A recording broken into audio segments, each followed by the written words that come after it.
আমি আহ্বান জানাচ্ছি সমস্ত শিক্ষকদের কাছে, আমি আহ্বান জানাচ্ছি সমস্ত ইমামদের কাছে, আমি আহ্বান জানাচ্ছি সমস্ত পুরোহিতদের কাছে, সমস্ত ধর্মীয় প্রতিষ্ঠানের সঙ্গে যারা সম্পৃক্ত তাদের কাছে, সমস্ত স্থানীয় যারা স্বেচ্ছাসেবক সংস্থা হিসাবে কাজ করেন তাদের কাছে, এবং বিশেষ করে আমি আহ্বান জানাচ্ছি সেই লড়াকু তরুণ যুবক যুবতীদের কাছে। এটা তাদের ম্যান্ডেট, এটা তাদের সংগ্রাম, এটা তাদের বাংলাদেশের গতি নির্ধারণ করার একটা অবস্থান। 12ই ফেব্রুয়ারি যারা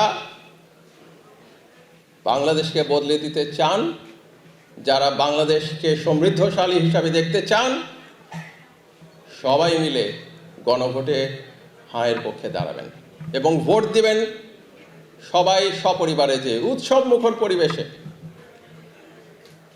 ফ্যাসিবাদের বিরুদ্ধে ভোট দিবেন, যে ফ্যাসিবাদ বারে বারে ফিরে আসার চেষ্টা করে।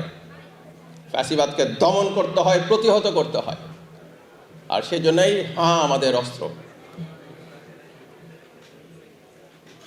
আমি বিশ্বাস করি আপনাদের সবার সম্মিলিত প্রচেষ্টায় জয়যুক্ত হবে এবং বাংলাদেশের ভবিষ্যৎ, আমাদের সেই শহীদরা রক্ত ঝরা দিনগুলোতে যেভাবে গড়ে তুলেছিলেন বাংলাদেশের ভবিষ্যৎ, সেই পথেই এগিয়ে যাবে।